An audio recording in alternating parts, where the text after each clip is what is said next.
Okay, hi, welcome. Welcome to the AMS MRC 2025 informational webinar.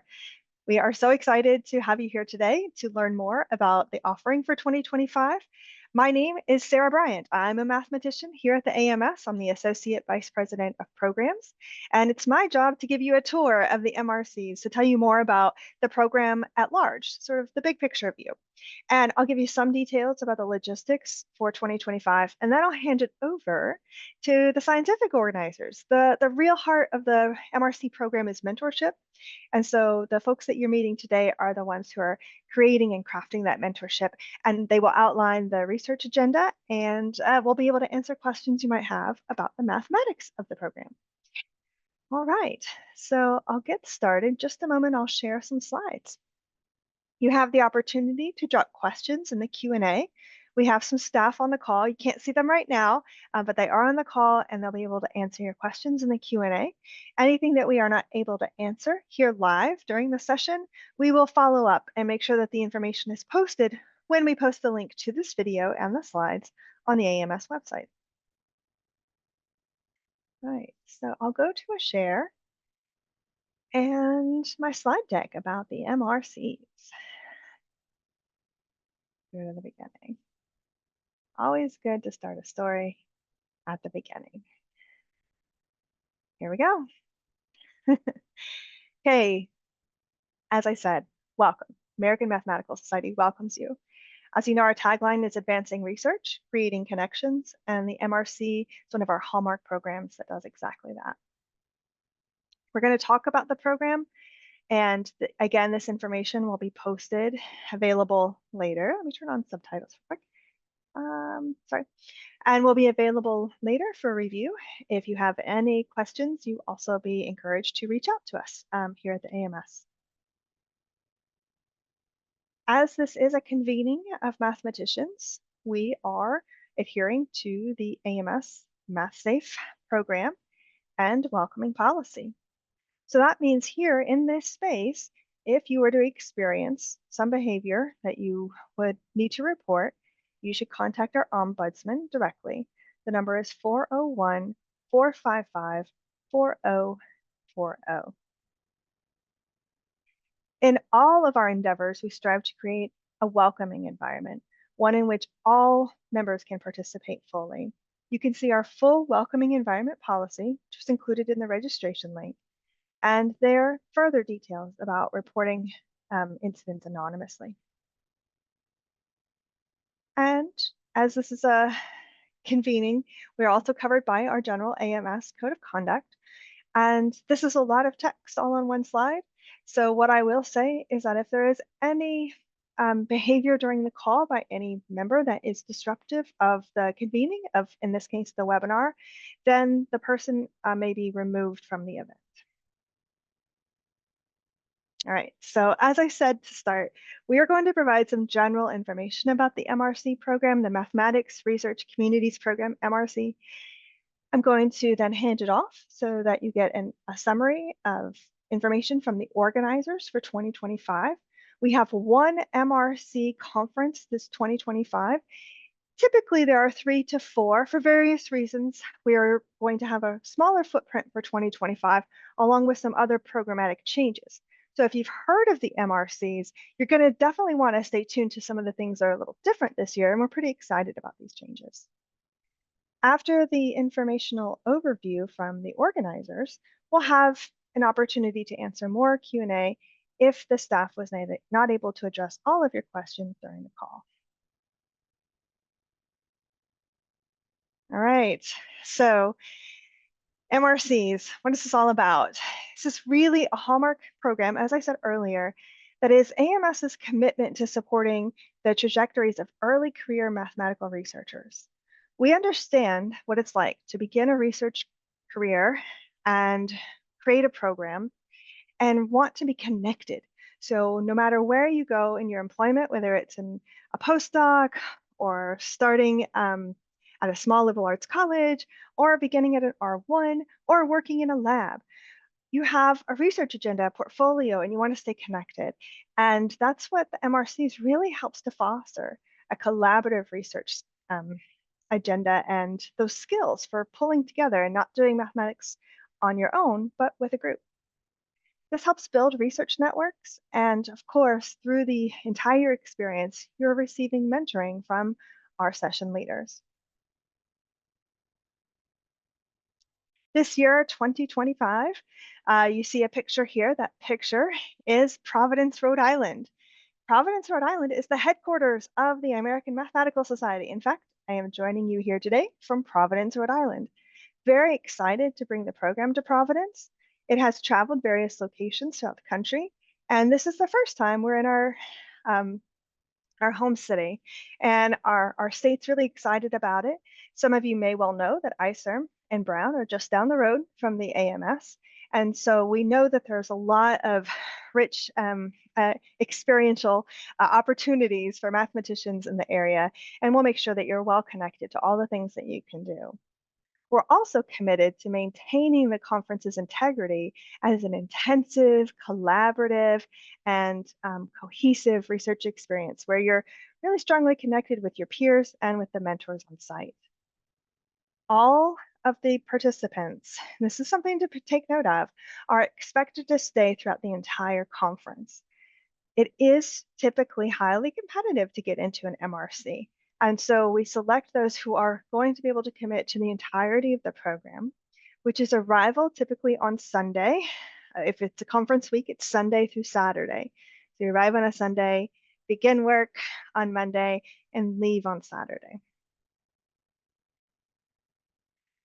After every MRC, we have an opportunity at the JMM for a special session based on the topic of the MRC. So there will be a special session at JMM dedicated to the topic of these organizers, real numerical algebraic geometry. And all participants receive a complimentary one-year membership with the AMS.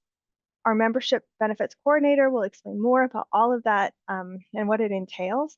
But really what it is further stating that we are welcoming you into the mathematics community and into the AMS. Really excited to have you here.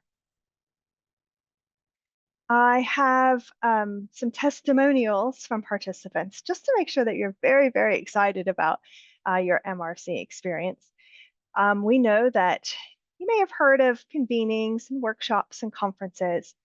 This one is different, and I'll allow you to read some of the testimonials to how it is.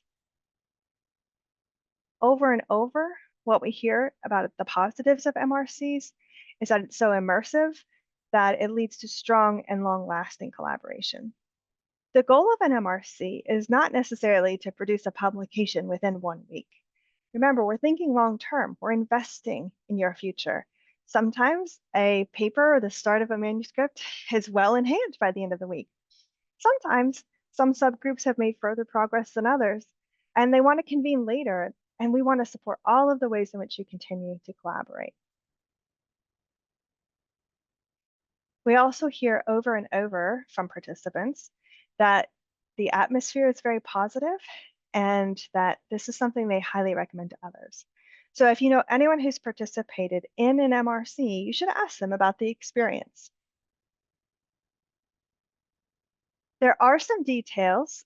So for example, who should apply. So on this call, I hope you're the folks who are exactly ready for MRC 2025. But if you're not quite yet ready, say you're early in your PhD process, then maybe you'll be ready for an MRC in the future. We expect that those who are in the MRC program are typically within a year or two of graduation. What that means is it is not likely that you will be accepted if you are in the first couple of years of graduate school. And we want to support those who have finished their PhD and gone beyond, perhaps up to 5 years. If it is 6 or 7, especially if you have had any intervening life circumstances, you're very welcome to explain those and explain why you still consider yourself an early career mathematician.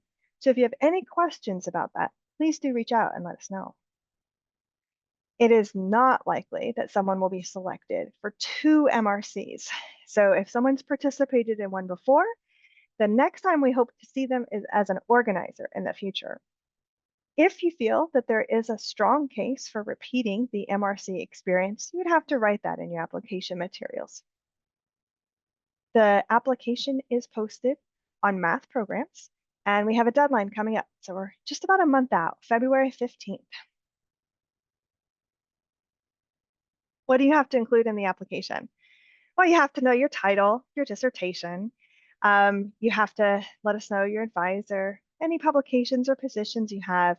And the heart of the application is explaining your relevant work or research experience that pertain to the MRC. I will let the organizers speak to this more specifically, but in general, we understand that an MRC topic and the description might not sound exactly aligned with your current research project. That's okay. It's okay if it's a stretch. It's okay if it's putting you in a new direction using skills and research that you have already in hand. So explain how you think they're connected, and then explain how you hope the participation will have an impact. So what's your potential to contribute to and benefit from this community? That's the heart of the application. And we do ask for a reference letter. I have panelists here. I noticed that there is an important piece of information that was not on any slides, which is for 2025, when is the MRC? So we'll make sure to drop that date for you here in the chat. I don't have it at top of my hand and my top of mind, and my screen is full, but we do need to tell you when the MRC is. It is a summer experience. All right, I'm going to hand it off to the panelists who will tell you more about the mathematics. And you can see that we have a very impressive team, a team that is ready to collaborate and ready to mentor you into this topic. Thank you. We look forward to hearing from you, and let us know if you have any questions.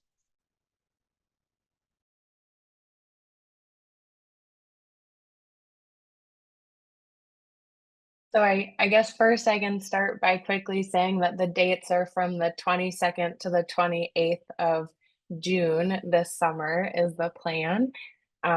Welcome everybody. I'm Margaret, or I go by Maggie Regan. And I'm one of the organizers for this MRC this summer. I'm an assistant professor at College of the Holy Cross in Massachusetts. And I work on problems in numerical algebraic geometry connected to applications such as computer vision, kinematics, chemical reaction networks.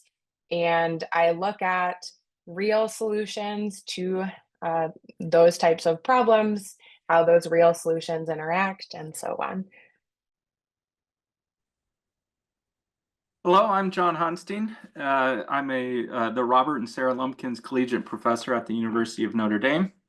I've been studying numerical algebraic geometry for 20 years now, and very excited about this MRC and its expansion into sort of real numerical algebraic geometry and its many applications throughout science and engineering.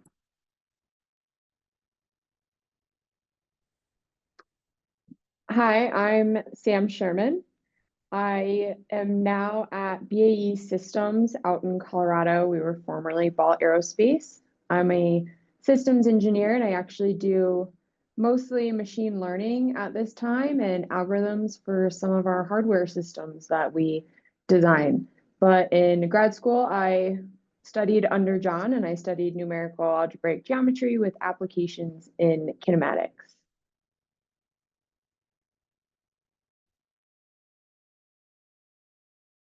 I'm Charles Wampler.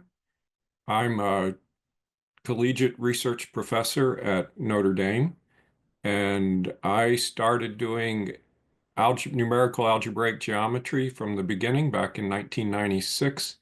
I spent almost 4 decades at General Motors Research doing robotics and kinematics for a large part of my work.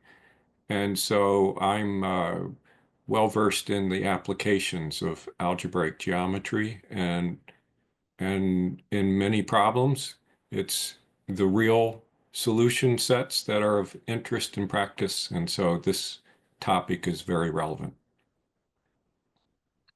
And then our last organizer, Dagash Mehta, can't be here tonight, but he currently works at BlackRock and has previous industry experience at Vanguard and United Technologies.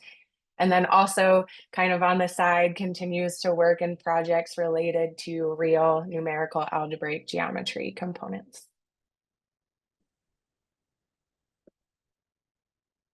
So a quick description of what is. So algebraic geometry is a foundational subject in mathematics. And the idea is to study the solutions to polynomial equations. So you have systems of polynomial equations, multivariate, and you want to study the solutions. So classical algebraic geometry. You can study algebraic geometry over the complex numbers, over the rational numbers, over finite fields. And the sub-subject, real algebraic geometry, studies algebraic geometry over the real numbers. So looking at real polynomial systems and the real solutions to them. As Charles mentioned, the term numerical algebraic geometry was coined in 1996 by Charles and Andrew Samese. And this is the field that studies or develops and analyzes solutions to these polynomial equations using numerical methods. So there's a whole host of numerical methods. One of the foundational method is homotopy continuation to be able to study the solutions. And then real numerical algebraic geometry is developing numerical methods specifically for the real solutions. Classically, numerical algebraic geometry has focused on the complex solution set. And now this MRC is focusing precisely on the real solutions for these real systems. So now we're going to go into just some more quick descriptions of the 4 project themes that we are thinking about in terms of the MRC. But we want to note that these themes will get more specific and have certain questions that we'll have you work on. And also, depending on the interests and desires of the participants, we might not do every single one of these because people might not be interested in them. So we'll kind of target the participants with how we work through these themes. But the first one that comes up is related to developing and refining algorithms that work to find those real solutions that John was just mentioning are like the crux of real numerical algebraic geometry. And this can come in the form of algorithms that look at counting connected components, where these number of real solutions stays consistent within each connected component, being able to get a point in each of those connected components. So in this picture that we have here on the slide, we can identify certain points within each connected component, and that would, within each, we'd have a different number of real solutions. And then you can answer questions about, depending on what your polynomial system looks like, how the real solutions interact with each other, and you have then more ability to understand all of the interactions between the real solutions. But you have to be able to find them and determine how many there are along the variety first. So another theme that could be considered is, how do we quickly find real solutions? So Newton's method is a fantastic way to be able to find solutions. So you pick a starting point and then you apply iterative Newton's method to be able to hopefully converge to a solution. One way that you can make Newton's method a little more robust is by considering a continuous version. So the equations here on the left are a continuous version of Newton's method, which turns it into a differential equation. The solutions to that differential equation lie on a curve, and precisely the curve defined by f of x minus some variable times f of x star equal to 0. So now you immediately have a point on this curve, and you can be able to trace out the curve. So you turn iterative Newton's method into a curve tracing algorithm. Every time this new variable s is equal to 0, as shown in this picture here, so every time s equal to 0, you get a new real solution. So you're able to quickly navigate through this curve, finding real solutions. So there's been a lot of work in the past years about new approaches to quickly find real solutions. And one possible theme is sort of how do we improve upon these existing methods?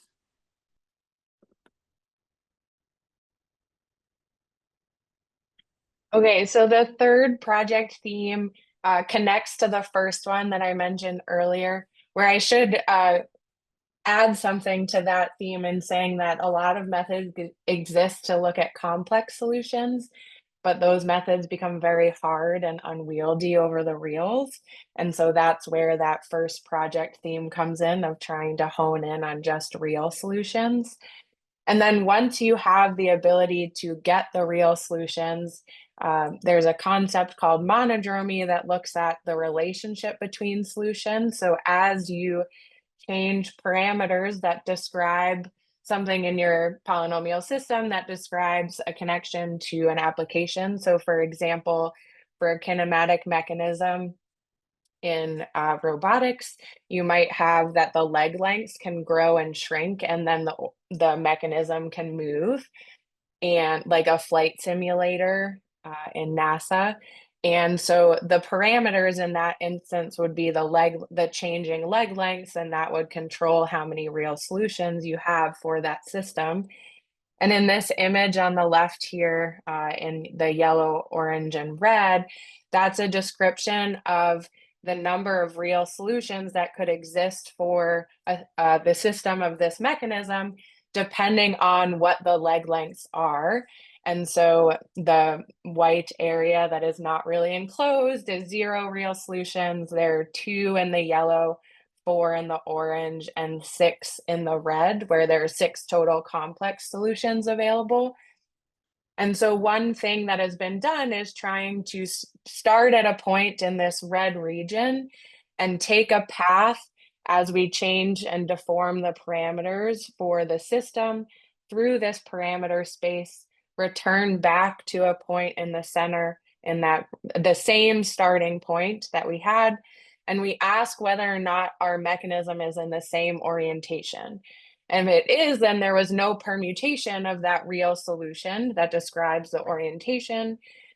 But if it's a different orientation, then the solution has permuted, and that would be all of the possible permutations would be collected as part of this monodromy definition. But real monodromy is something that gets harder, like I said before, right? Because things over the complex numbers behave nicely, and things over the real numbers are maybe not as nice. And so this third project theme is to be able to identify these components in the parameter space, determine more methodological ways of being able to look at the relationship between real solutions, either within the same connected component as you move through the parameter space, whether or not you could take a homotopy from one point to another more generically. These projects were done taking slices in 2-dimensional parameter space. What happens when we want to look at higher dimensional parameter space? And so these are all possible directions to go within this project theme.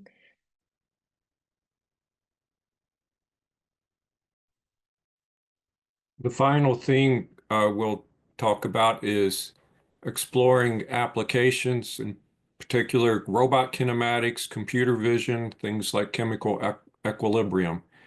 And in these, you have a mapping between some input space and some output space for robotics typically. So the image on the left is a device that has a moving triangular platform connected to a stationary one by 6 legs, and it moves with a degree 40 polynomial curve. So that's an example of the kinds of mechanisms that get analyzed in the area of robotics. And of course, this curve can factor depending on the lengths of the legs and the size of the triangles, and then some factors will be real and some factors will only have complex entries.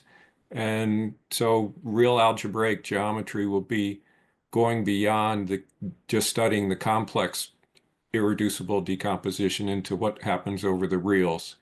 The image on the right is a computer vision problem where there's three views of a feature. There's a point X and a tangent that's labeled P, and those give you images in the three camera views, and the problem is to find where the cameras took the same view. This is relevant to reconstructing a model of what you're looking at given different views of it. And in the middle, we have a complicated surface that comes from the relationship between the angles and the outputs of a mechanism. And the lines on it concern where this mapping between these various variables have folds and singularities. And the study is how to move around through this to change the configuration of a robot. So there's all kinds of problems like this. And if the participants are interested, we can talk about some of the open problems in the area. There might even be some participants that are experts in these areas. We'll see who signs up. And in any case, it is one of the sub areas that presents lots of interesting problems to try the algorithms out on. Yeah, so that concludes our summary for the project themes. And I just want to reiterate that as we see the interests of the participants, we'll be able to narrow down some more specific project questions for people and get those materials ready with some practice questions and so on for us to get ready for the summer. We're excited. We're excited for it. Yeah. And we are looking forward to it too. I want to give an opportunity first to see if any other participant in the webinar has a question to drop in the Q&A. We had one come up during the webinar about if a current research topic is very different from the ones presented here, is there an opportunity in the application to discuss why you'd still be a good fit? And there is, so that is part of the application. All right. I'm going to have just a couple more slides to close us out, and we'll keep an eye on anything else in the Q&A in the meantime. This. All right. Oh, let's see. Sorry there. I think. There we go.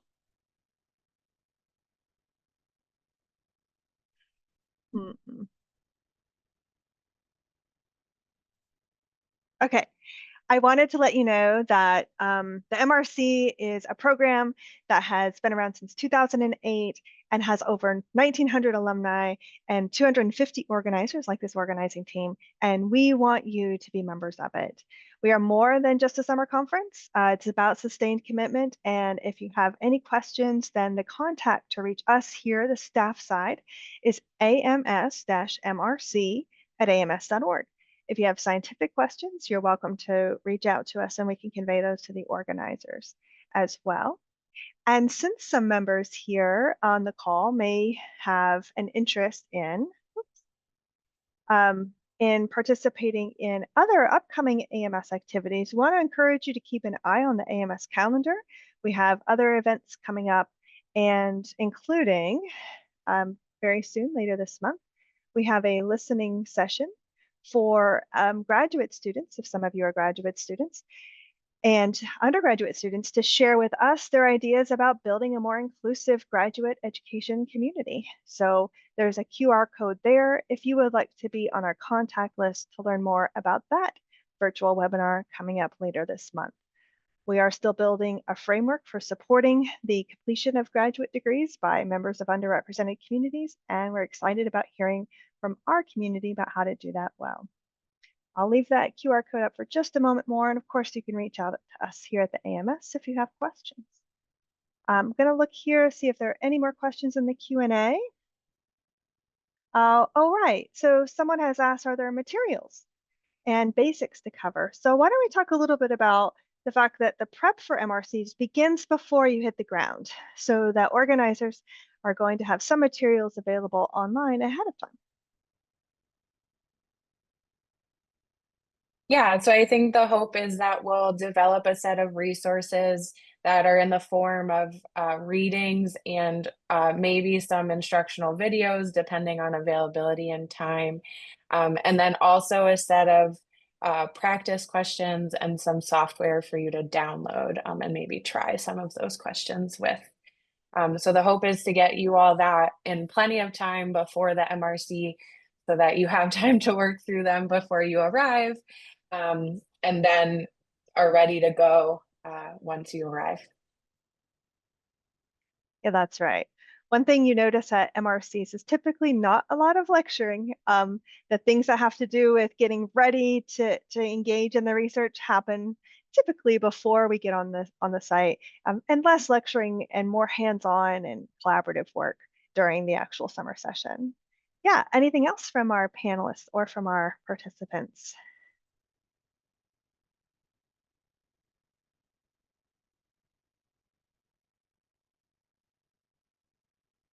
Okay. Well, that was the last of our Q&A questions. That does conclude our time for the webinar, and we appreciate everyone's attendance.